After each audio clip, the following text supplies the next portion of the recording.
Hello. Thanks for having me here. This is amazing. I do have to say that Zoom has played a really big part in my social connections in the last couple days. Helen and Jody and Julie were amazing. And this is a really wild time right now in this um, pandemic. I'm in total agreement about how this global pandemic has really sort of put a different lens on how we view gender equality. And, I had initial ideas of what to talk about when we first started discussing this city symposium, but I've definitely had to rethink it as I'm watching my own life affected and talking with people like Jody and Julie and hearing how it is affecting women in this city. We definitely have to revisit this idea. So my project is Atrocities Against Indigenous Canadians. They are zines that look like this. And, you know, a lot of people ask, where did this come from? And I guess the very quick way to say it is um, I got to a point where I was seeing sort of the same narrative in the news constantly. And, I was seeing like suicide crises in Attawapiskat. We're seeing pipelines going in.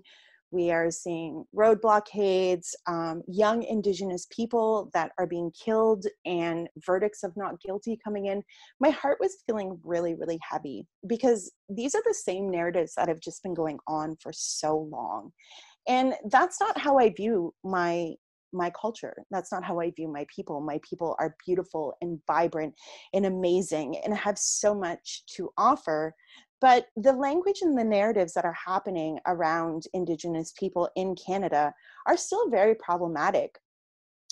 So when I was thinking about how do we change anything, and I feel like City Symposium really has this element of how do we change? Like, we're getting together some of the best and creative minds in the city to discuss issues to elicit change. And, when there's something such as mass racism against Indigenous people, or systematic or institutional racism against Indigenous people, it's hard as one person to sit back and think, like, how do I make that change? In anything that we see that needs change, it's hard to sit back and develop a plan. And for myself, I had a really difficult time, battling that. Well, you're only one person. You can't really change anything. You're just one person. This is long-standing decades, and this is an entire community and city.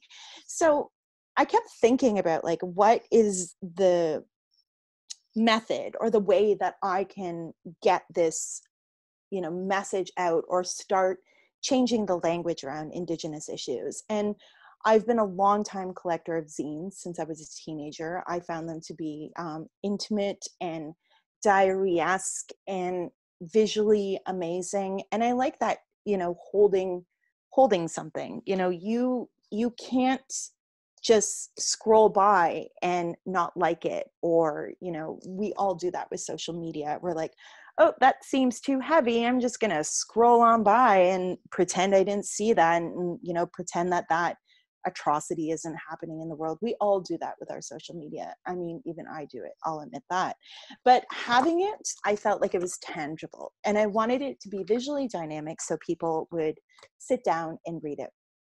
And my idea was just to take visual images, some humor, facts, sad stories, make questions for people to sort of think about their own language around Indigenous people, and hopefully have a change, at least in my community. If I couldn't change everything, I wanted to not have to encounter these sort of dialogues in my own community. Like, I don't want to be walking down the street, in downtown London, and hear something like, oh, those Indians, because that's a common thing.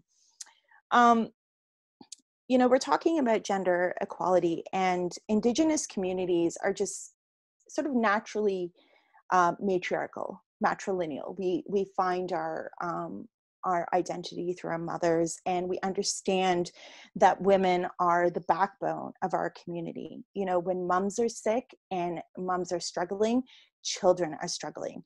And, you know, this inequality is difficult because Indigenous women statistically struggle deeply.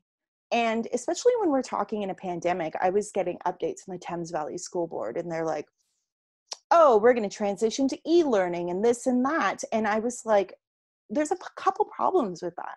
You know, one, you know, unfortunately, a lot of Indigenous people, you know, aren't having access to higher education. And there's a whole slew of issues around that, you know, whether it's poverty, whether it's, you know, access, like actually getting there, being able to, you know, physically get to a school, you know, a whole slew of things. But when we're sitting here being like, these kids are not going to school in a pandemic, we're just going to switch to e-learning.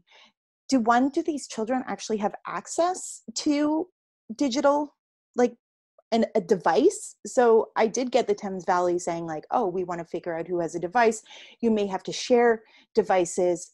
That's another accessibility problem, because like if you have a child who's on the reserve sharing an iPad with another kid that's on the other side of the reserve, like how, like we're assuming that they can get it back and forth. And we're assuming that, you know, internet is readily available. We're assuming so much. So, you know, in this pandemic, we're talking about inequality, but, you know, we're assuming that mothers and people and families and communities can actually do this. And it's impossible to talk about gender equality without thinking intersectionally about class, racism, everything else, you know.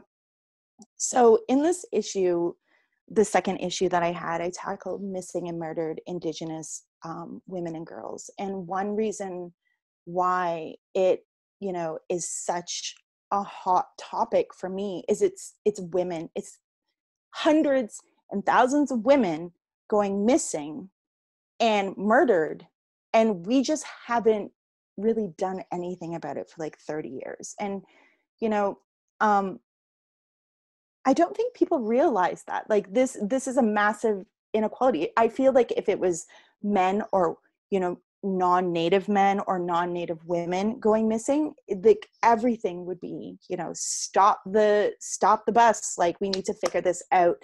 But, you know, what is it when women are, you know, just going through abuse and being, you know, murdered and kidnapped and everything else? And especially when they're Indigenous, we need to think about like, why aren't we getting on this? And I think when I'm talking about equality, it's, as I said, it's impossible to not think about other areas. But, you know, to step back in our community and be like, it begins with our language. It begins with our language of being like Indigenous people, not thinking of just them Indians. We need to reformat the sort of dialogue that we're having. And I feel like language is really important and very critical. And so with my projects, I'm hoping to change some language to give people their dignity back. You know, let's give Indigenous women our dignity back, because we are powerful, we are amazing, we are the backbones of our family and our community. And in the times of this pandemic, we're seeing a lot of communities like nurturing each other and caring for each other and checking in. And those are very motherly instincts. And I hope like going forward, we continue to have that and not have the patriarchy capitalist society that we have. I would love to see us continuing to go forward with the motherly instincts in our own community, which is full of compassion and understanding and trying to help each other, and not looking at another person's bowl to see if we have the same, but to make sure that they have enough. I feel like I'm kind of coming down at the end of my 12 minutes. I do want to say before I end that, you know, in these times, a big step going forward is, as Jody and Julie had mentioned, is to look at those who are at most risk in our community. The fact that we are able to sit here in Zoom on a city symposium is super privileged. But we need to understand that we are held up by the people on like the front lines and the people who are keeping our society going together. You know, like, how many have you ever thought, like, praise those grocery store workers, like, you know, these moms who are, you know, working Shoppers Drug Mart and everything else? Like, how many times have you thanked the lucky stars that they're coming into work? And I think this pandemic has really caused us to have like a radical shift in the value of nurturing, the value of caring for a community. And I think we need to go forward and to hold that. Wonderful. Thank you, Jenna Rose.